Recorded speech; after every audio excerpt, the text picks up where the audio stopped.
সবাইকে প্রণাম, নমস্কার। সাপ্তাহিক কথামৃত পাঠের আয়োজনে সবাইকে স্বাগত জানাচ্ছি। আমাদের জগতে একটা কথা আছে, কর্ম করার ক্ষেত্রে এই ধরনের কথা আমরা শুনে থাকি। লোকে বলে যে ইচ্ছে করলে সব হয়, আবার এরকমও শোনা যায় যে চেষ্টায় কিনা হয়, চেষ্টা যদি করে কিনা হবে, সবই হবে। এগুলো উৎসাহমূলক কথা, সমাজে এসব কথা প্রচলিত আছে। তো এইসব কথার ভেতরেও আরো কিছু কথা যেন থেকে যায়, কারণ সবসময় যে ইচ্ছে করলেই সবকিছু হবে তা কিন্তু নয়। সাথে সাথে একটা প্রশ্ন এসে যায় যোগ্যতার, যে ইচ্ছে করছে তার সেই যোগ্যতাটা কি আছে? যে জিনিসটাকে ইচ্ছে করছে সেই জিনিসটাকে ধারণ করার, পাওয়ার ক্ষেত্রে, করার ক্ষেত্রে যোগ্যতা না থাকলে কিন্তু সে কর্মটা ঘটবে না। আবার শুধু চেষ্টা করেও হয় না, আগে থেকে যোগ্য হতে হয়, তবে সেই চেষ্টাটা ফল দেয়, না হলে ফল দেয় না। তো এতদিন বাদে কেন এই যোগ্যতার কথাটা এলো? কারণ হচ্ছে যে এই আমাদের তীব্র ইচ্ছা আর করার চেষ্টা, এই সব কিছু কখনো কখনো ফল দেয় না যদি আগে থেকে এই কর্ম করার অভ্যাস, ক্ষেত্র ব্যক্তির জীবনে তৈরি না থাকে। যেমন যারা ছাত্ররা পড়াশোনা করে, সবাই চেষ্টা করে যে আমি যেন ক্লাসে প্রথম হতে পারি, এতে কোনো ভুল নেই। পরীক্ষা যখন দেয় সবাই চেষ্টা করে, 4-5 জন 7 জন তো খুব চেষ্টা করে, যারা প্রথম থেকে 5-7 জন থাকে তারা সবাই চেষ্টা করে। এই জন্য কখনো কখনো এমন হয় 7 নম্বরও প্রথম হয়ে যায়, সবাই অবাক, কি করে তুমি হয়ে গেলে এরকম 7 নম্বর থেকে 1 নম্বর। তো 7 নম্বর যখন 1 নম্বর হয়ে যায়, এমন নয় যে একটা ভালো পরীক্ষা দিয়ে 1 নম্বর সে হয়ে যায়। তাকে 1 নম্বর হওয়ার জন্য বাড়িতে অথবা তার হয়তো কোচিং ক্লাসে, কোথায় জানি না, যে কোনো জায়গাতে এরকম পরীক্ষা দিয়ে দিয়ে অভ্যাস করতে হয়। 1 নম্বর হওয়ার জন্য আগে লড়াই করতে হয়। যে কারণে অনেক সময় এই যে প্রতিযোগিতামূলক পরীক্ষাগুলো হওয়ার আগে বিভিন্ন আরো এরকম মক টেস্ট হয়, ছোট ছোট টেস্ট করে দেখা হয় যে আসলে সে পুরো পরীক্ষাটা দেওয়ার আগে এই ধরনের পরীক্ষা দিয়ে সেই নাম্বারটা তুলতে পারে কিনা। এখন আমরা আমাদের সময়টাও দেখেছি, যারা পারে তারা এই ছোট ছোট পরীক্ষাতেও পারে, এবং ছোট ছোট প্রত্যেকটা পরীক্ষাতে পারে বলে আমরা আশা করি, বা এটা তখন এটা প্রমাণ হয়ে যায় যে একে দিয়ে বড় পরীক্ষাতেও এর চেষ্টাটা কাজ বা ফল নিয়ে আসবে। আর যে পারে না সেও খুব চেষ্টা করে, ঠিক আছে এখানে পারিনি তো কি হয়েছে, ফাইনালি গিয়ে দেখিয়ে দেবো। কিন্তু হয়ে উঠবে না, কিন্তু খুব রেয়ার কেস, একবারে হবে না তা না, কিন্তু যে আগে ছোট ছোট পরীক্ষাগুলোতে, ঘরোয়া পরীক্ষাগুলোতে, স্যারের কাছে পরীক্ষাগুলোতে পারেনি, সে হঠাৎ করে একেবারে পুরো ইয়ে করে পাশা উল্টে দেবে, পাশা উল্টে দেওয়া না, সে তেমন মানে আশা করা যায় না। তার মানে কি হচ্ছে, যে এই যে ছোট ছোট পরীক্ষা পারছে তার যোগ্যতাটা আগে থেকে তৈরি। সে টাইম ম্যানেজমেন্ট করতে পারে, সে পরীক্ষার বিষয়বস্তুকে পরীক্ষার কেন্দ্রে কাজে লাগাতে পারে। অনেকে আছে এমনিতে অঙ্ক খুব ভালো পারে, পরীক্ষা হলে গেলেই উল্টো পাল্টা কিছু করে ফেলে, নার্ভাস হয়ে যায়, ভুল বেশি বেশি করে। এমনিতে দেখা যাচ্ছে কেউ অঙ্ক ভালো বোঝে, অন্য যে কারো থেকেও ভালো বোঝে, কিন্তু আসল জায়গাতে গিয়ে কাজ করতে পারে না। তো তাকে কি করতে হবে? তার বোঝার ক্ষেত্রে কোনো মানে খামতি নেই, তার মেধার ক্ষেত্রেও খামতি নেই, তার ইচ্ছেরও কোনো কমতি নেই, চেষ্টাও কোনো কমতি নেই, কিন্তু যে জিনিসটার কমতি আছে সেটা হচ্ছে যোগ্যতার স্তরটা। যোগ্যতা মানে কি? আগে থেকেই তৈরি। যোগ্যতা কথাটা অর্থ কি? আগে থেকেই তৈরি। যে ওই যে অলিম্পিকে জ্যাভলিং থ্রো আছে না, ওই যে বড় একটা ইসের মতো আছে, দূরে গিয়ে মারে, বা চাকতি ছুঁড়ে মারে, কিংবা ভারোত্তোলন, ভারী জিনিস তোলে। তো এমন নয় যে তাকে ওখানে পাঠিয়ে দিয়েছে, সে ভারী একটা জিনিস তুলে চলে এসছে। তার অনেক অনুশীলন এটার পেছনে, এবং সেই চেষ্টাগুলো সে করেছে। এই ক্রিকেট খেলা হচ্ছে, সব লোকে খুব দেখছে, তো যারা মানে অনায়াসে 4-6 মেরে আসে বলে কি সুন্দর মারছে, কিন্তু ও কিন্তু এই যে 4-6 মেরে দেওয়া এটা এত সহজেই সেখানে গিয়ে করতে পারছে না, যে মনের জোর আছে, বল খারাপ হয়েছে কি ভালো হয়েছে সে করে দিল। তাকে এর অনেক প্র্যাকটিস, অনেক অনুশীলন আগে থেকে করে যোগ্য হতে হয়েছে, তবে সে আসল জায়গাতে গিয়ে কাজ করতে পেরেছে। তো জীবনের ক্ষেত্রে প্রত্যেকটা জায়গাতেই তাই, ভক্তিপথও তাই ঘটে।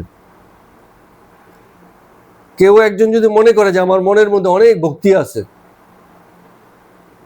আমি অনেক ভক্তি রাখি, অনেক আবেগ আছে আমার, হ্যাঁ, ভগবানের নামে আমার চোখে জল আসে, এইটুকুনি যথেষ্ট নয়।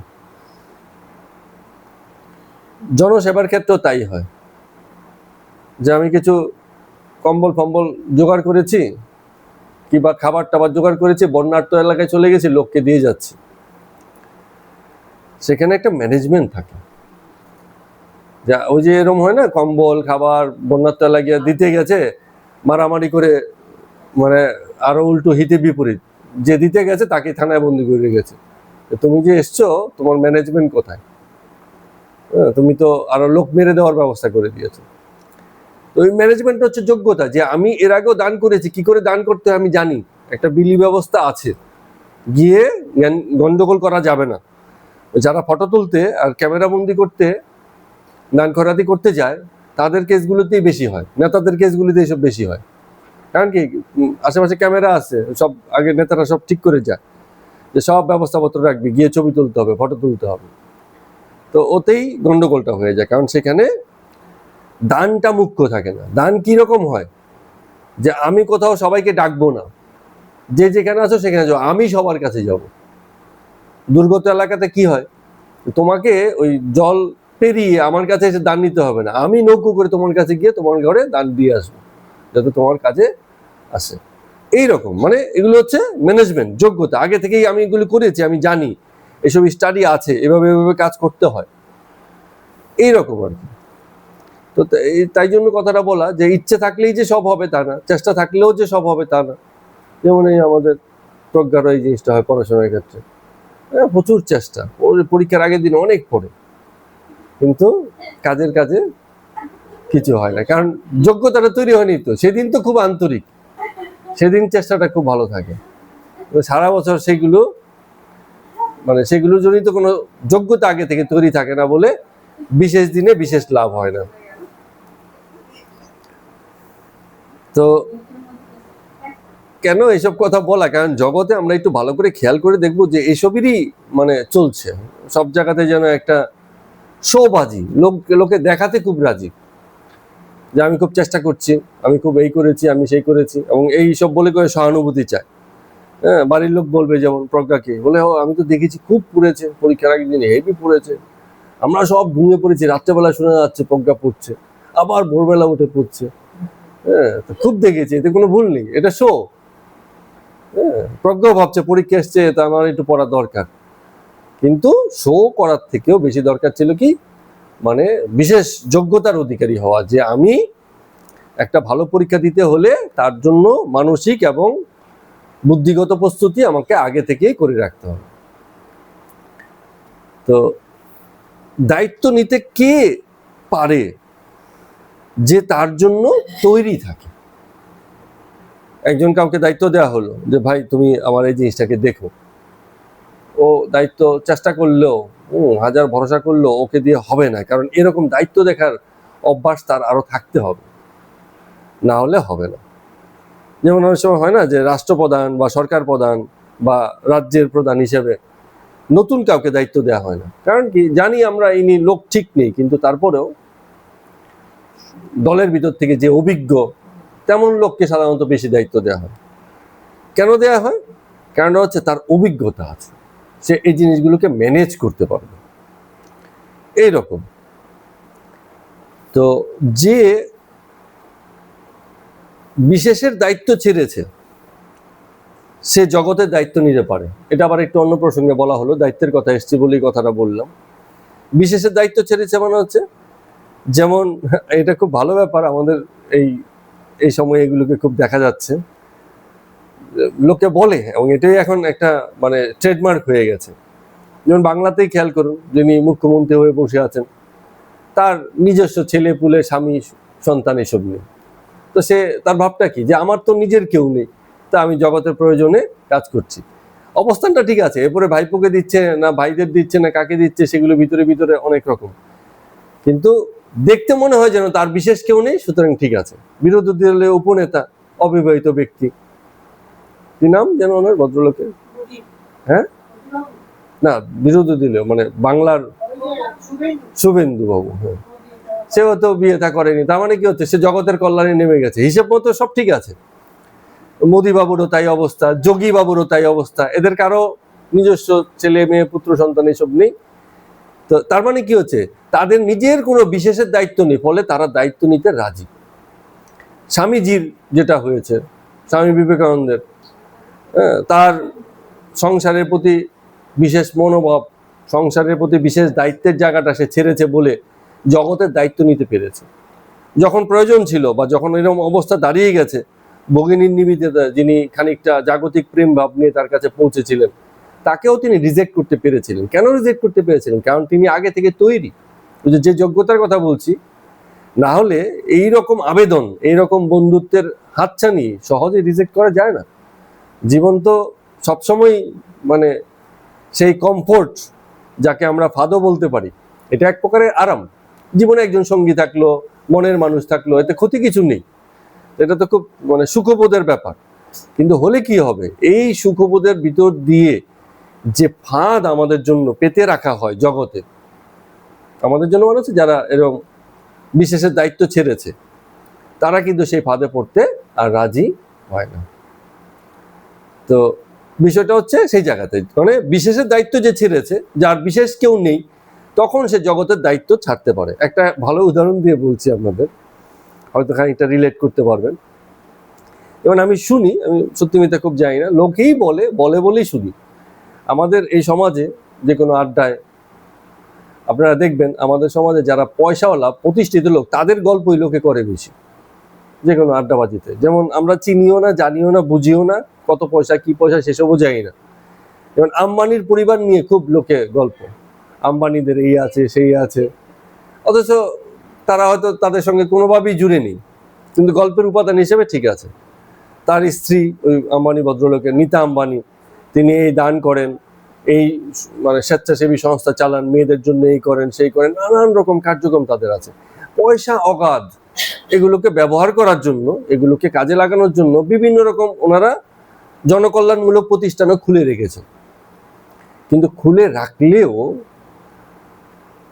একটা মঠ মন্দির করেছে যে সন্ন্যাসী, তার যে আবেদন আর এদের যে আবেদন, দুটো কিন্তু এক হবে না। কারণ কি, তারা ভোগে আছে, এসবের ভিতর দিয়েও এক প্রকারের মানে মানসিক একটা ভোগ তাদের চলছে, যে আমি একজনের সেবা করছি, একজনকে দান করে দিয়েছি, একজনকে এই করেছি, এসবের ভিতর দিয়েও তাদের ভোগ চলছে। কারণ ব্যক্তিগত ভোগটা তারা ছাড়তে পারেনি, ফলে লোকে এটাকে উচ্চ সম্মান দেয় না।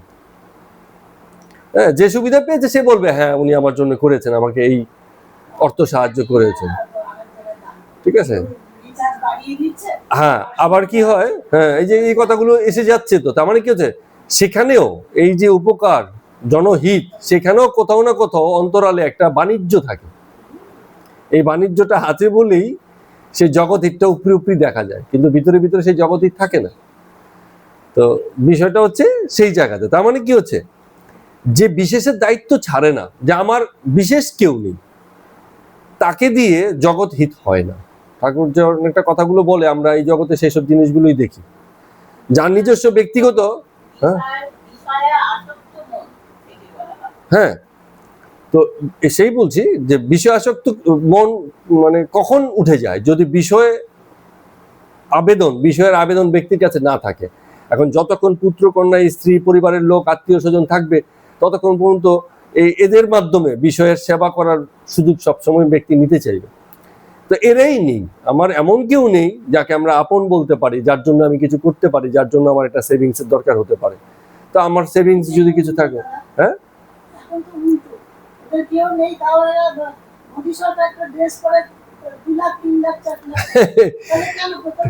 এই যে কথাটা বলছেন ওইটাই, তার মানে কি হচ্ছে, হ্যাঁ মমতা বলে কিছু নেই কিছু নেই, মমতা একটা মোবাইল হাতে নেয় একদম 2 লাখ টাকা। আচ্ছা ওদিকে বলে আমি কিছু না না তো ওই কথাটাই বলছি যে বাইরে বাইরে দেখে মনে হয় যে ইনি হয়তো বিশেষকে ছেড়েছেন, কিন্তু বাইরে বাইরে ছাড়লে কি হবে, ভিতরে ভিতরে ছাড়েননি।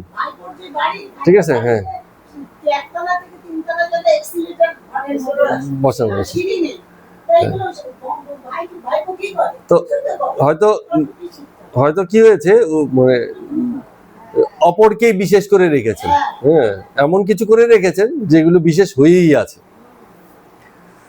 তো যাই হোক, ঘটনা হচ্ছে যে ভক্তি আর জ্ঞানের যে পথ আছে সেখানটায় ভক্তের একরকম স্ট্যান্ড আর জ্ঞানীর হচ্ছে একরকম স্ট্যান্ড, এটা আপনারা বুঝতে পারবেন। মানে যার জ্ঞান এসে যায় সে জগৎ সম্পর্কে খানিকটা উদাসীন হয়ে যায়, কিন্তু ভক্ত কিন্তু জগৎ সম্পর্কে উদাসীন থাকে না, জগৎ নিয়েই ভক্ত থাকে। যেমন আজকেও আমি একটা আশ্রমে গিয়েছিলাম, মানে আশ্রম যিনি পরিচালনা করেন, যিনি সন্ন্যাসী মহারাজ থাকেন, কোনো একজন প্রধান তো থাকেন, তাকে কেন্দ্র করে বা তিনি হয়তো আশ্রমের প্রতিষ্ঠাতা থাকেন, পরিচালনা করেন। সবসময় যে সব আশ্রম বড় হয় তা না, ছোট ছোট অনেক আশ্রম থাকে। আজকে এরকম একটা ছোট আশ্রমে গেছি, তো সেখানে মানে সেই যে ভক্ত সন্ন্যাসী মহারাজ কত রকম যন্ত্রণায় থাকেন। আমাদের মানে থাকতে থাকতে আমরা দেখছি ওই যেসব আশ্রমিক আছেন সকলের অবস্থা কিন্তু একই রকম হয় না। মানে মহারাজ যে সেবার মানসিকতা নিয়ে আশ্রম করেছেন, সেই আশ্রমে যারা আশ্রমিক থাকেন সবাই যে একই রকম সেবার মানসিকতা তা কিন্তু নাও থাকতে পারে। কেউ রান্না করে, হ্যাঁ সে হয়তো তার বাড়ি নেই, আশ্রমেই থাকে, আশ্রমেই খায়, আশ্রমে রান্না করে, কিন্তু তার মানে এই নয় যে সেবার মানসিকতা তার আছে, নাও থাকতে পারে, আছে হয়তো নাও থাকতে পারে। নাও থাকতে পারে কি, যেমন ওই রান্না করতে করতে এই নেই সেই নেই, এই কথা সেই কথা, নানান সমালোচনা, ও এই কাজ করে না, ডাকলে পরে পাওয়া যায় না, এই সব কিছুই মহারাজ তার ঘরে বসে এই সব শুনতে হচ্ছে। কিছু হলে এই যাও গিয়ে মহারাজকে গিয়ে বলো। হ্যাঁ, তারপরে যিনি এই আশ্রম খুলে বসেছেন, একটা সংসারী লোকের যত রকম গঞ্জনা থাকে, সব রকম গঞ্জনা বা তার থেকেও বেশি, হ্যাঁ হয়তো গঞ্জনা, মানে তাকে প্রতি মুহূর্তে নিতে হয়। তো তারপরও কেন করে রেখেছেন, কারণ তিনি হচ্ছেন ভক্ত সন্ন্যাসী। কিছু সন্ন্যাসী আছে এইসবের যন্ত্রণা থেকে দূরে, জ্ঞানী সন্ন্যাসী মানে সংসার থেকে দূরে থাকবেন, হিমালয় পর্বতে থাকবেন, অন্যান্য সন্ন্যাসীদের সঙ্গে থাকবেন, এইসবের সংস্পর্শে আসতেই চাইবেন না, জগতের খেলার ভিতরে ঢুকতেই চাইবেন না। কিন্তু ভক্ত সন্ন্যাসী কি চিন্তা করে, ভক্ত সন্ন্যাসী চিন্তা করে যে জগতের অন্যান্য ভক্তের হিতে বা কল্যাণে আমার মন্দির আশ্রম হয়তো কোনো কাজ করছে, এরকম একটা মানসিকতার জায়গা থেকে করেন। তো ভক্ত জগৎকে ছাড়তে রাজি হয় না, কিন্তু জ্ঞানী জগৎকে ছেড়ে দেয়। তো আবার ভক্তদের ভিতর থেকেও দেখুন অনেক রকম এরকম ভক্ত সন্ন্যাসী যারা মন্দির করেছেন, তাদের আরো কত রকম জ্বালা আছে। একটা মন্দির চালাতে তো খরচাও আছে, কে দেবে এই খরচাগুলো? হ্যাঁ, সাধারণত বলা হয় ভক্তবৃন্দ এসে দেবে। তো ভক্তবৃন্দর কাছ থেকে পয়সা, মানে এরকম কত লোক আছে যারা ফ্রিতে প্রসাদ পাওয়া যাচ্ছে শুনে ঠিক দল বেঁধে যাবে, পকেট থেকে 10 টাকা দিতেও রাজি নয়। ঠিক আছে, হ্যাঁ তো মানে এসব ঘটনাগুলো ঘটে। হ্যাঁ, জগতের সবাই তো একই রকম মানসিকতা নয়, নিশ্চয়ই কেউ দানশীল ব্যক্তিরাও আছেন যারা সহযোগিতায় থাকেন, কিন্তু এই সহযোগিতা যদি না মিলে তাহলে নতুন করে সহযোগিতা আর কার কাছ থেকে পাওয়া যাবে সেসব চিন্তাও তো একজন সন্ন্যাসীকে করতে হয়। অনেক সময় মুখ খুলে কারো কাছে চাইতে হয়, যেটা হয়তো তার নিজের জন্য না। তো জ্বালা কিন্তু অনেক রকম আছে। এসব চিন্তা করে যোগানন্দ মহারাজজির যিনি ইমিডিয়েট গুরু ছিলেন, যুক্তাক্ষর মহারাজজি, তিনি ওই সেই দ্য লাইফ অফ এ ইয়গি বইটাতে একটা জায়গাতে এরকম বলছিলেন যে যবে আমি মানে এরকম আশ্রম তৈরি করেছি তার আগে টাকার যোগানটা করে রেখেছি, কারণ লোকের কাছ থেকে চাইতে হবে এই মানসিকতা বা এই অবস্থায় যাতে পড়তে না হয়। ওই আশ্রমের সম্পদ উনি ব্যবসা করতেন, সেই সবকিছুকে নিয়েই তবে আশ্রমটা করেছেন, লোকের কাছ থেকে চাইতে যেন না হয়। কারণ এ বড় জ্বালার কথা। আশ্রমিক অথবা মহারাজ বা কোনো একজন গুরু যিনি নিজে সব ছেড়েছেন, অথচ আশ্রমের জন্য তাকে আবার অন্যের কাছে চাইতে হয়। তো এগুলো তো খুব অনেক সময় কষ্টকর বিষয় দাঁড়িয়ে যায়, কষ্টকর বিষয় হয়ে যায়। তো জীবন আসলে কি, কেন আমরা সব ছেড়েও ছাড়তে পারি না, কেন সব ছেড়েও ছাড়তে পারি না, কেন সন্ন্যাসী হয়ে যাওয়ার পরেও জগৎ বিষয়গুলোকে আমাদের সঙ্গে জড়িয়ে রাখতে হয়? কারণ হচ্ছে জীবনের রসবোধ, জীবন বাঁচাতে আর এই যে মিলমিশে থাকাতে বা এর ওর দুঃখের ভাগ করাতে যে রসবোধ আছে। রস সবসময় যে মিষ্টি রস হবে তা না, তেঁতুলের রস রস, আবার কি চিরতার রস রস, আবার কি করলার রস রস, সবই তো রস, সবই তো মিষ্টি নয়। কিন্তু সেই তেতো বলুন আর মিষ্টি বলুন আর কড়া বলুন, রস যেমনই হোক, জীবনের রসবোধকে যে ব্যক্তি জীবন হয়েছে সে সহজে ছাড়তে পারে না।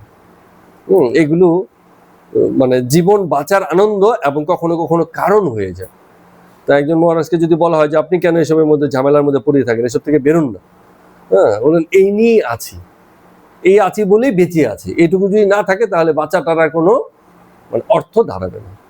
এইরকম মানে জীবন বাঁচাটা যেন জীবনের উপাদানগুলো নিয়েই বাঁচা, উপাদানগুলো না থাকলে আর হয় না। তো আমরা অনেক সময় একটা কথা বলি যে নিত্যানন্দে বাঁচো, সেই সেই যারা নিত্যানন্দে বাজে, নিত্য আনন্দ, সেটা কি করে সম্ভব? সেটা হচ্ছে ভগবত কর্ম দেখাতেই আনন্দ। হ্যাঁ, এটা খুব টেকনিক্যাল বিষয়। কেউ আছে ভাবে যে এই আমার মাধ্যমে, আমার এই শরীরটার মাধ্যমে জগতের কর্ম আমি করে যাচ্ছি, জগতের লোকের উপকার হচ্ছে, তো এতেই তার আনন্দ। আবার কেউ কেউ আছে এটা ভাবে যে আমার করতে হবে এমন কোনো ব্যাপার নেই, কারণ জগৎ তার আপন কর্ম নিজেই করে, জগতে কোনো কর্ম কারোর জন্য আটকে থেকেছে? যে যে যত বড় সমাজসেবী হোক আর পরোপকারী হোক, সে যদি নাও থাকে জগতের কর্ম ঠিক চলেছে। তাহলে ব্যক্তি, হ্যাঁ এটা এটা ব্যক্তির অহংকার যে আমি আমার মাধ্যমে করছি, এবং এই অহংকারই আটকে থাকছে জীবন। এই যে আমার কোথাও না কোথাও অহংকারটা আছে যে আমি করছি এবং এটাই জীবন। তো নিত্যানন্দ হচ্ছে জগতের এই ভগবত কর্ম, যে আমি না থাকলেও যে জগতে কর্মটা চলছে, এবং এটা আমার কর্ম নয়, এটা জগতেরই কর্ম আর এটা ঈশ্বরেরই কর্ম, তার কর্মই জগতে প্রতিনিয়ত চলছে, এটাকে দেখার একটা আনন্দ আছে। সেই আনন্দটা যিনি পান, অর্থাৎ আমি করব তারপরে আনন্দ পাবো, এই বোধ না যে জগৎ কর্ম চলছে আমি দেখে আনন্দ পাচ্ছি, ঈশ্বরের জগতে দেখো কত খেলা চলছে, আমি দেখছি আর ঈশ্বরের খেলাতে আনন্দ পাচ্ছি।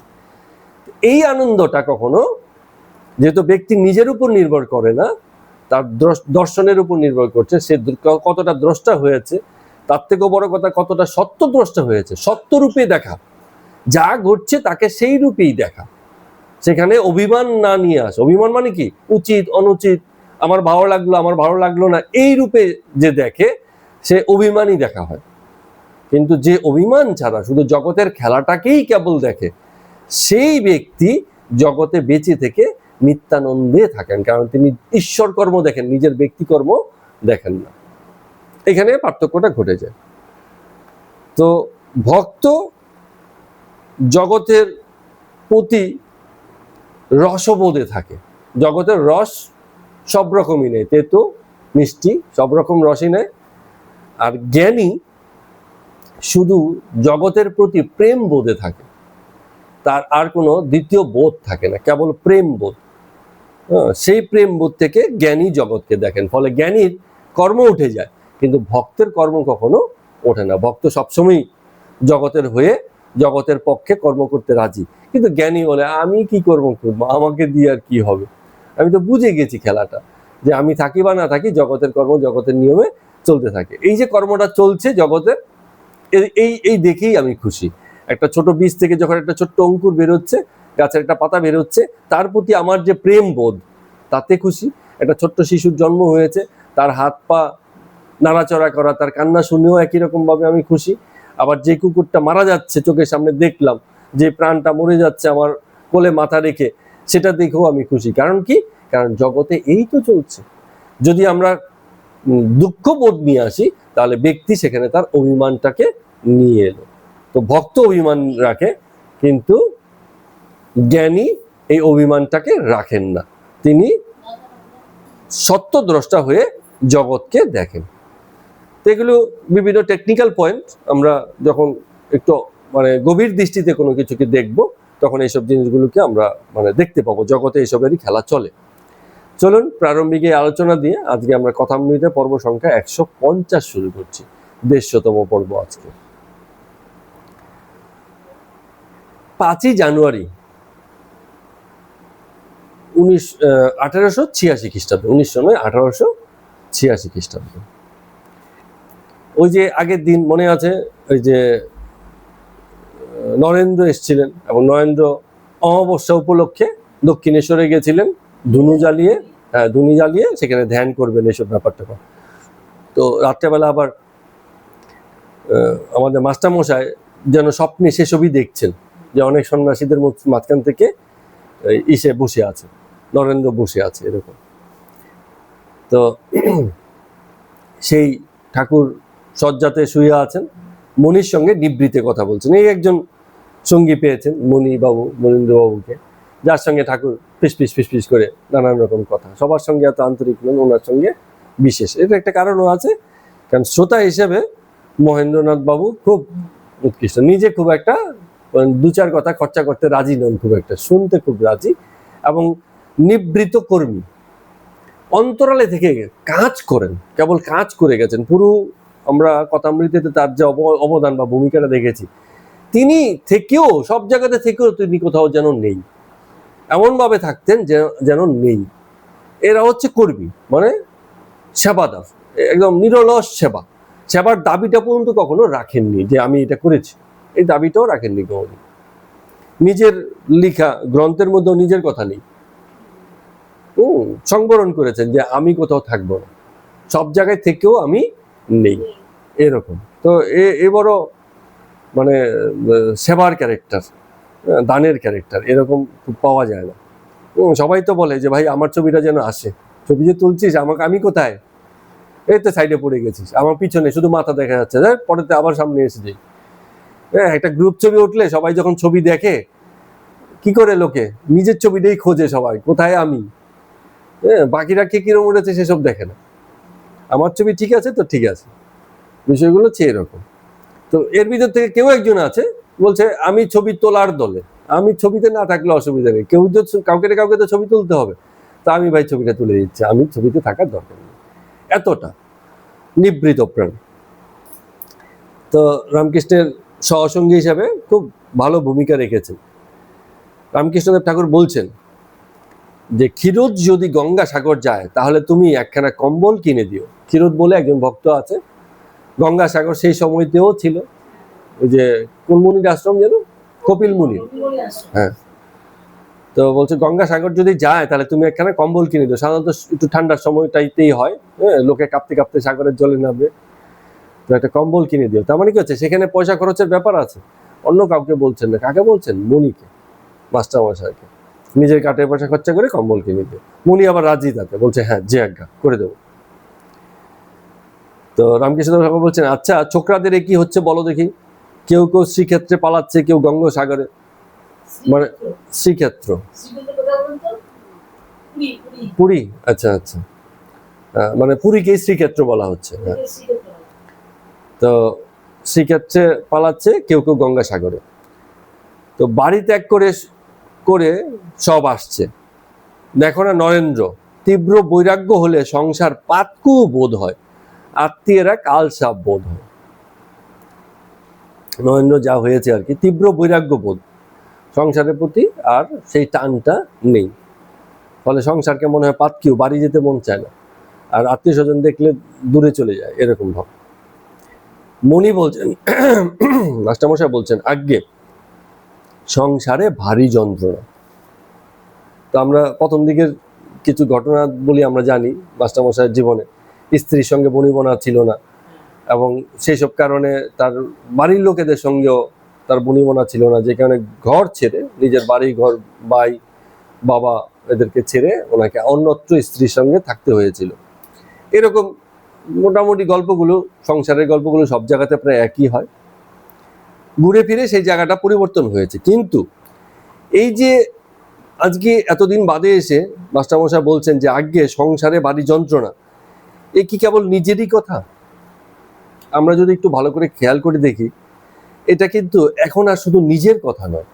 এতদিন ঠাকুরের সঙ্গে চলে ফিরে যেই অধ্যাত্মের সাধনা মাস্টারমশাইয়ের ভিতর দিয়েও চলেছে, তো এটা এই কথা নয় যে এটা ভিতর দিয়ে শুধু নিজের কথাটাকেই আজকে প্রকাশ করা হলো, স্বীকার করা হলো। আসলে কিন্তু তা নয়। জগৎ মানেই, সংসার মানেই যন্ত্রণা। এখন এবার যে যে অবস্থাতেই থাকুক, কারো যদি কোটি কোটি টাকা থাকে তারও যন্ত্রণা আছে, যে ভিখারি হয়ে বসে আছে তারও যন্ত্রণা আছে। হয়তো তার যন্ত্রণার এটা আলাদা, কিন্তু কোনো এক ভিখারি হয়তো দুবেলা খেতে পারেনি, তার কাছে সেটাই যন্ত্রণা। তার যন্ত্রণার স্তর তার পর্যায়ে, তার হয়তো যন্ত্রণাগুলো প্রাথমিক, বেসিক। আর যে অধিক সম্পদশালী হয়েছে তার যন্ত্রণাগুলো খাওয়া পড়া নয়, তার যন্ত্রণাগুলো অন্য লেভেলের, আরো বুদ্ধিভিত্তিক স্তরের যন্ত্রণা তার মধ্যে বেশি আসে। হ্যাঁ, হয়তো মেয়ে বিয়ে দিয়েছে উচ্চ ঘরে, সেখানে যন্ত্রণা। টাকা পয়সা কোনো গন্ডগোল নেই, যন্ত্রণা মনে মানসিকতায় মিলছে না, আদর্শে মিলছে না, কোথাও না কোথাও স্বার্থপরতা রয়ে গেছে, কোথাও না কোথাও অবহেলা রয়ে গেছে। কারণ যদি জামাই গরিব থাকে, একটু পয়সা দিয়ে তাকে মেটানো যায়। জামাইও যদি পয়সাওয়ালা হয়, তাকে কি দিয়ে সান্ত্বনা দেবে, কি দিয়ে ভয় দেখাবে? হ্যাঁ, সমানে সমান হতে, এরও ক্ষমতা এরও ক্ষমতা, তো ক্ষমতাবান আরেকজন ক্ষমতাবানকে কিভাবে বুঝাবে? তো সেসব অনেক রকম কথার কথা বলছি, মানে নানান রকম রূপ হতে পারে। তো এই কথাটা যখন বলছেন আজকে মনীন্দ্রবাবু, এটা কিন্তু নিজের কথা বলছেন, কারণ কি অনেক দিন হয়ে গেছে। এখন শুধু নিজের ব্যক্তিগত কথা বলাটাই সব নয়, এখন একটা সম্যক দর্শন হয়েছে। এখন উনি বুঝেছেন এই ঘটনাটা শুধু আমার সঙ্গে ঘটে না, জগতের প্রত্যেকের সঙ্গে একই ঘটনা। জগৎ মানেই যন্ত্রণা। যেমন প্রত্যেকেরই একটা মেসেজ থাকে।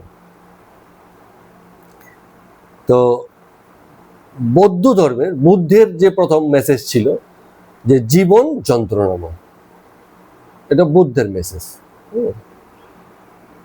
কারণ কি, তিনি যখন খুব সুখে শান্তিতে ছিলেন, রাজার পুত্র, খুব সুখে শান্তিতে ছিলেন, ভোগ বিলাস কোনো কিছুর অভাব ছিল না, বাবাও চেয়েছিল এসবের মধ্যেই থাকুক, তারপরেও কোথাও না কোথাও তার একটা অতৃপ্তি, একটা কিছু জানবার বুঝবার ইচ্ছা তাকে গৃহ ছাড়া করেছে।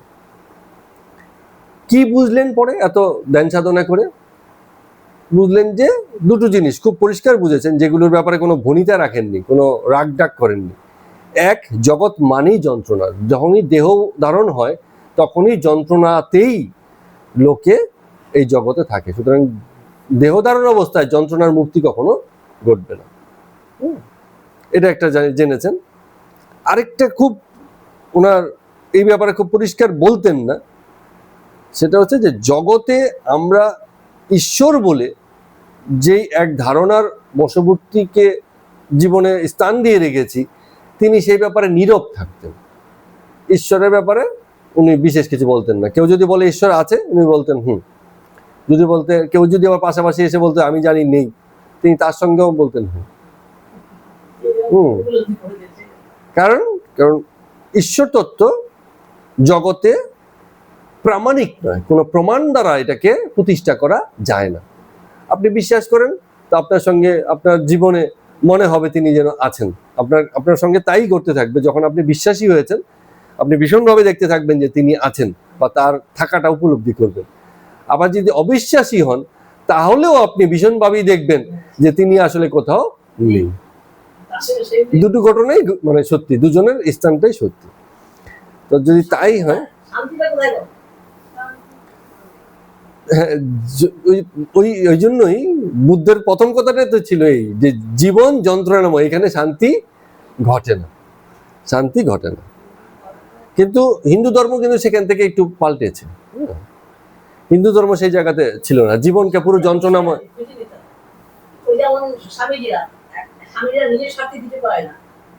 কিন্তু দেখুন, যে শান্তি খুঁজে নিতে হয় সেই শান্তি সবসময় থাকেও না।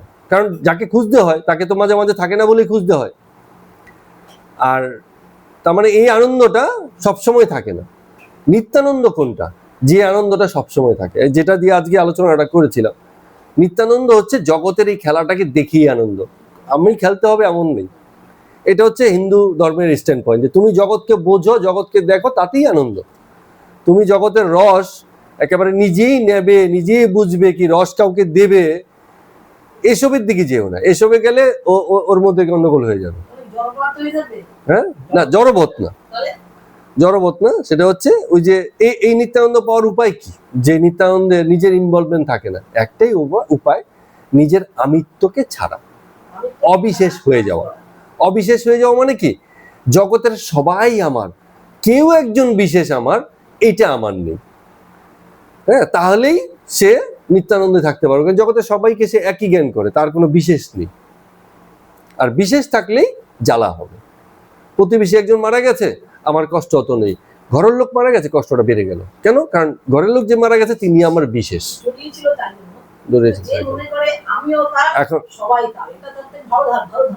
এখন শুধু মনে করাই না, ওই যে এটাই তো বলছি, যে আজকে আলোচনা এটা ছিল যে মনে করলেই হবে না, সেই যোগ্যতাটা, আমি যে এইরকম মনে করি, এটার প্রমাণ কি? না, প্রমাণ হচ্ছে যে যখন ঘরের লোক মারা যায় তখনও আমার যা অবস্থা, বাইরের লোক মেরে গেল একই অবস্থা। এটাই হচ্ছে প্রমাণ। আমার দুই ক্ষেত্রে দুই আচরণ হলে হবে না, একই আচরণ আমি দেখাতে পারি কিনা, সেটাই প্রমাণ। অর্থাৎ আমার যে স্ট্যান্ড পয়েন্ট, এটা আমার জীবনে মানে সত্যের অবস্থায় দাঁড়িয়ে আছে, মিথ্যার অবস্থায় নেই। যে আমি ভাবি যে হ্যাঁ, জগতের সকলেই আমার সমান, আমার পুত্র যা পরে প্রতিবেশীর পুত্র তাই, এরকম ভাবনা অনেক ভদ্রলোকই ভাবেন, বা মানব সমাজে আছে। হ্যাঁ, এবং সেই আদর্শের জায়গাটাই সনাতন ধর্ম দেখিয়েছে, ওই কর্মটাই রেখেছে। তো তারা ভক্ত বলে এই জগতের প্রতি এই প্রেম বোধ থেকে এই কর্মগুলোকে করতে পারেন। তো এখন তাহলে যে কথাটা বলছেন সংসারে ভারী যন্ত্রণা, এটা আজকে যখন বলছেন মাস্টারমশাইয়ের, এটা হচ্ছে জীবন দর্শন, এটা তার ব্যক্তিগত অভিজ্ঞতার কথা বলছেন না। প্রথম যদি বলতেন তাহলে ব্যক্তিগত অভিজ্ঞতা। এতদিনে এই সাধু সঙ্গে থেকে ওনার মানে এরকম একটা জীবন দর্শন হয়েছে যে এটা শুধু আমার নয়, সকলের ক্ষেত্রে প্রযোজ্য। জীবন মানেই কম বেশি যন্ত্রণা। এখন আরামটা কোথায় হয়? স্বীকার করলেই আরাম। হ্যাঁ, যখন এটা স্বীকার হয়ে যায় যে আমার যন্ত্রণা তো শুধু আমার যন্ত্রণা নয়, এটা সবারই যন্ত্রণা, তো আমি যখন স্বীকার করে নিলাম তখন একটু আরাম বোধ হলো। আর কেউ যদি স্বীকার না করে বলে এটা শুধু আমারই যন্ত্রণা, বলবে যে তুমি কি বুঝবে, আমার ঘরের লোক মারা গেছে, আমি জানি কত যন্ত্রণা, এই কথাটা বললেই যন্ত্রণাটা এসে যাবে। আর যদি বলে যে হ্যাঁ, এই যন্ত্রণা তো আমার নতুন নয়, এরকম তো তোমার ঘরেও মারা গেছে, তোমার ঘরেও মারা গেছে, প্রতিবেশী সবার ঘরেই মারা গেছে, তো এটা খুব স্বাভাবিক ঘটনা যে আমার ঘরেও কেউ একজন মারা গেছে বা মৃত্যুবরণ করেছে, সুতরাং এটা সেই যন্ত্রণা নয়।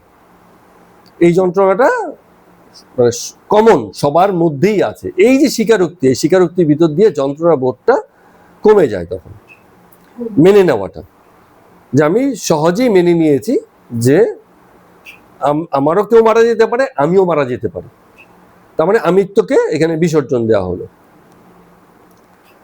হ্যাঁ, রামকৃষ্ণ ঠাকুর বলছেন শুধু কি যন্ত্রণা, এ তো নরক যন্ত্রণা।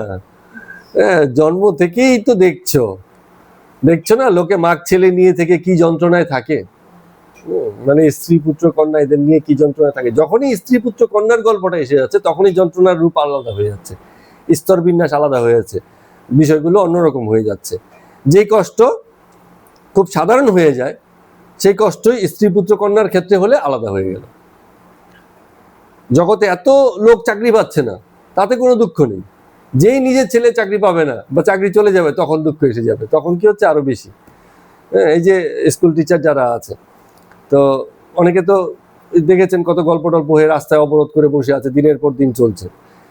তো যার ছেলে এসবের মধ্য দিয়েও চাকরি করছে সে বলবে ভাই আমারটা ঠিকই আছে, কিন্তু যেই তার চাকরিটা চলে যাবে তখন আবার সে সচেতন হয়ে উঠবে যে এইবার বুঝি আমার সঙ্গে অন্যায় হলো। এতক্ষণ হয়নি, কিন্তু এতক্ষণ অতটাও হয়নি, হয়তো মুখে মুখে বলেছে হ্যাঁ তোমার সঙ্গে অন্যায় হয়েছে, কিন্তু কোথাও না একটা সান্ত্বনা থেকে গেছে যে আমার তো চাকরিটা তো যায়নি, যে আমারটা চলে যাবে আমি আবার সেই ভিড়ের মধ্যে যারা অনশন করছে তাদের ভিতরে আমিও ঢুকে যাব। এরকম ব্যক্তিগত হয়ে গেলেই লোকে কি হচ্ছে, সেখানে ইনভলভমেন্টটা তার বেড়ে যায়। তো এবার বলছেন যে নিরঞ্জনকে দেখছো না, নিরঞ্জন বলে একজন আছে, বলে জগতের হিসেবটা কিরকম, দেখো আমার তুই এটা নে, তোর এটা আমাকে দে, মানে একটা লেনদেন থাকে, জগৎ মানেই তাই। হ্যাঁ, ট্রেডিং, হ্যাঁ, একটা লেনদেন থাকে। আমি তোর জন্য করছি, তোর ছোট অবস্থায় তোকে খাইয়েছি, পড়িয়েছি, পড়াশোনা করিয়েছি, তা আমার বুড়ো অবস্থায় তুই দেখবি না কেন?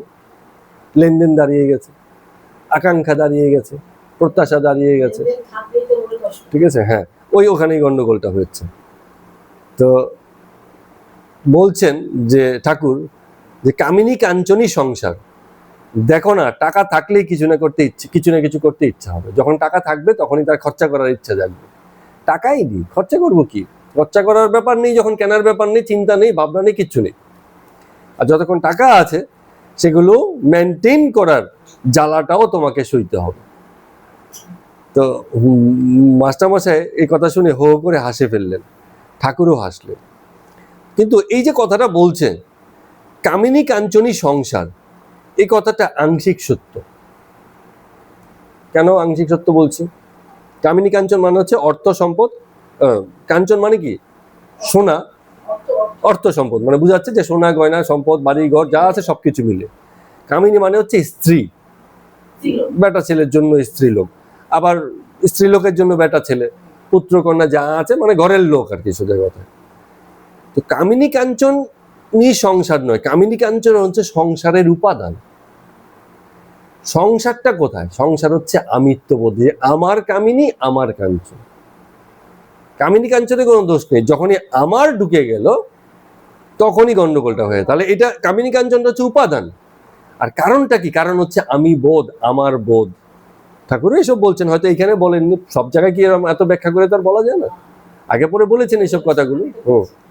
তার মানে কামিনী কাঞ্চন হচ্ছে উপাদান, আর কারণ হচ্ছে আমি বোধ এবং আমার বোধ। তাহলে সংসার হচ্ছে আমি বোধ আর আমার বোধ, এটা হচ্ছে সংসার।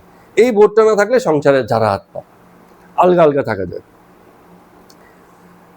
তো মাস্টারমশাই বলছেন, দেখছেনই তো আপনি, টাকা বার করতে বললেই লোকের অনেক হিসাব চলে আসে। দুজনেই হাসছেন। হ্যাঁ, খরচাপাতির কথা কেউ যদি বলে, এই ওটা একটু করো তো, এই বাবা কত খরচা, কি খরচা, এটা সেটা। হ্যাঁ, আগে ঠাকুর ওই জনের সময় কাউকে নিয়ে যেতেন কলকাতাতে। হ্যাঁ, তখন টাঙ্গা ভাড়া আসতো, কারো দুয়ানা, কারো ইসে। এখন বিনা পয়সা যেতে পারলে যেন বাঁচে, ওই পয়সা দিয়ে যেতে হবে, ঠিক আছে, এরকম। তবে ঠাকুর মাঝে মাঝে বিরক্ত হয়ে বলতে, তোমাকে পয়সা দিতে হবে না, চলো। অন্য কাউকে বলতেন যে ওর পয়সাটা তুমি দিয়ে দাও, কারণ জানে যে এ তো পয়সা দিয়ে যাওয়ার লোক নয়। হ্যাঁ, এইরকম ব্যাপার আর কি। তো তবে দক্ষিণেশ্বরে বলেছিলেন, মাস্টারমশাই বলছেন, যে ত্রিগুণাতীত হয়ে সংসারে থাকতে পারলে তবে হয়। মানে তিন গুণ কি কি আছে? সত্য, রজতম, এই তিনটাকেই ছেড়ে, সত্য গুণটাকেও ছেড়ে, ওই যে সত্যগুণ কোনটা? যে আমি অন্যের উপকার করি, এটা সত্যগুণ, এটা ক্ষতি কিছু নয়। কিন্তু এই ভাবটাকেও ছাড়তে হবে, যে আমার দ্বারা অন্যের উপকার হয়, আমি করি, এটা তো সত্য, ঠিক আছে, কিন্তু সেই ভাবটাকেও ছাড়তে হয়। ছেড়ে পড়ে করলে তখন আর গায়ে লাগে না। তো রামকৃষ্ণ ঠাকুর বলছে, হ্যাঁ ঠিকই বলেছো, বালকের মতো। বালক অনেক সময় আঁকড়ে ধরে রাখে, আবার যখন যাকে দেয় সবই দিয়ে দেয়, দিয়ে ফেলে টেলে দিয়ে চলে আসে, ও পিছন দিকে তাকাই না, মনেই নেই ওইসব জিনিসে। যে খেলনার জন্য কারাকারি, খানিকক্ষণ বাদে সেই খেলনা খুলে মুলে ভেঙে চিঙে শেষ, মনেই নেই। বালকের স্বভাব, মানে কোনো দিকে বিষয়িক বুদ্ধি নেই। তো মাস্টারমশাই বলছেন যে আজ্ঞে বলছেন ঠিকই, কিন্তু বড় কঠিন, ভিতরে ভিতরে অনেক শক্তি চাই। হ্যাঁ, তো আমরা আজকে এই জিনিসটা নিয়ে খানিকটা আলোচনা করেছিলাম, যে জয় লাভ করতে গেলে দুটো উপায় আছে। শুধু ইচ্ছে থাকবে, শুধু চেষ্টা থাকবে, তাতে কিন্তু হবে না। দুটো কথা বলেছি, এক হচ্ছে কি, যোগ্যতা থাকতে হয়। আর যোগ্যতা তৈরি হয় কিভাবে? প্রজ্ঞা, যোগ্যতা কিভাবে তৈরি হয়? একটা ভালো কথা বলেছে, অভ্যাসের দ্বারা যোগ্যতা তৈরি হয়। আরেকটা কি লাগে? ধৈর্যটা খুব ভালো কথা বলেছেন, ওটাকে আমরা একটু অন্যভাবে বলতে পারি দৃঢ়তা। দৃঢ়তা মানে কি? যে আমি এই কাজটা করেই ছাড়বো, এরকম মানসিক দৃঢ়তা। একদিকে অনুশীলন আছে, একদিকে দৃঢ়তা আছে। দৃঢ়তা, দৃঢ়তা, দৃঢ়তা, মানে এটাকে বলে আটুবাঙ্গা দ, যেটা দৃঢ়তা, করেই ছাড়বো। ঠিক আছে, তার মানে কি হচ্ছে, একে তো আমার অভ্যাস আছে যে আমি করতে পারি, আমার সেই সক্ষমতা আছে, এবং সাথে সাথে জিদও আছে যে আমি করতে পারি আর করেই ছাড়বো, তবেই জয়লাভ। বুঝা গেল? এই যে আজকে মূল মন্ত্র দিয়ে দিলাম, কাজে লাগাতে পারলেই হয়। হ্যাঁ, যে আমি যদি চাই এটা আমি করব, ঠিক করেই ছাড়বো, এরকম দৃঢ়তা। না না, হ্যাঁ অবশ্যই উচ্চতার ব্যাপারে। হ্যাঁ, আর কি ওই যে করে ছাড়বো, এই যে জিদ, এই জিদটাকে সফল করতে হলে অভ্যাস চাই। আগে অভ্যাস করতে হবে, অভ্যাস হয়ে গেলে তখন ওই দৃঢ়তার কারণে ঠিক জয়টা মানুষের জীবনে চলে আসে। টেকনিক্যাল বিষয়। তো কাল ওরা দক্ষিণেশ্বরে ধ্যান করতে গেল, আমি স্বপ্নে দেখলাম, মাস্টারমশাই বলছেন, দেখলাম নরেন্দ্র সন্ন্যাসী হয়েছে, ধুনি জেলে বসে আছে। স্বপ্নে দেখেছিলেন, সে কথাই বলছেন। তো আমিও যেন তাদের মধ্যে বসে আছি, স্বপ্নে যেন তাই দেখলাম। ওরা তামাক খেয়ে ধোয়া মুখ দিয়ে বার করছে। আমি বললাম গাজার ধোয়ার গন্ধ। মানে স্বপ্নের মধ্যেই, স্বপ্নে এসব টের পাচ্ছেন। কারণ কি বলুন তো, কারণ আমরা যা কিছু স্বপ্নে দেখি সেগুলো আমাদের বাস্তব অভিজ্ঞতার বাইরের কিছু নয়। আমাদের ব্যক্তিগত অভিজ্ঞতা, জগৎকে আমরা যে রূপে দেখেছি সেগুলোই ভিন্ন রূপে, একটু রূপ পাল্টে, ঘটনা পাল্টে, একটুখানি অদ্ভুত অদ্ভুত রূপ নিয়ে স্বপ্নের মধ্যে আসে। স্বপ্ন বাস্তবতার মধ্যে পার্থক্য আছে। স্বপ্নে ম্যাজিক থিওরি, যখন তখন যা কিছু হয়ে যায়, বাস্তবে এগুলোর জন্য সময় লাগে। তো সেইগুলো বলছে। তাহলে এই যে সন্ন্যাসের ক্ষেত্রে যেটা বলা হয়, যেমন যেমন গাজার গন্ধ, ধোয়ার গন্ধ, আপনারা এটা দেখবেন, কেউ সন্ন্যাসীরা কারণ সুদা পান করে, মদ খায়। গাঁজা তো খুব কমন জিনিস, এ তো চলেই। তো সব সন্ন্যাসীরা তো খায় না। এখন এই যে বললেন সব সন্ন্যাসীরা খায় না, তাহলে কিছু দুটো ব্যাপার আছে। সন্ন্যাস বিষয়টা নিয়ে খুব আগ্রহ আমারও আছে, এসব নিয়ে আমি কথাও বলি। তো দুটো জিনিস আছে, যে ঠিক কথা বলেছেন। একটা হচ্ছে উপরি উপরি অবস্থা, সন্ন্যাসের একটা উপরি উপরি অবস্থা আছে, যেখানে গেরুয়া ধারণ করবে, মালা থাকবে, হাতে কত রকম কপিন থাকবে, ত্রিশূল থাকবে, জটা থাকবে, এগুলো হচ্ছে উপরি উপরি। আরেকটা হচ্ছে ভিতরকার গুণগত অবস্থা, প্রপার্টি বা ভ্যালু থাকবে। সেই ভ্যালুগুলো কি? সন্ন্যাসের দুটো শর্তের কথাই বলা হয়, বারে বারে আমরাও আলোচনা করেছি, আমরাও বলছি। দুটো শর্ত, প্রধান দুটো শর্ত, আরো থাকতে পারে, কারণ যত আলোচনা হবে তত আরো বেরোবে, সেসব বিষয় আলাদা। কিন্তু এই দুটোকে ছেড়ে কখনো সন্ন্যাস হয় না। এক, বৈরাগ্য। দুই, প্রেম। বৈরাগ্য থাকতে হবে। এক নম্বর হচ্ছে বৈরাগ্য। হ্যাঁ, ওই বৈরাগ্য ভিতরেই ত্যাগ। হ্যাঁ, বৈরাগ্য মানেই ত্যাগ। ঠিক আছে, যে বৈরাগ্য থাকতে হবে। জগতের এই যত রকম বিষয় আছে, ইনভলভমেন্ট আছে, আকর্ষণ আছে, টান আছে, এসব ব্যাপারে মনকে তুলে নিতে হবে। হ্যাঁ, তো সেটা মাস্ট।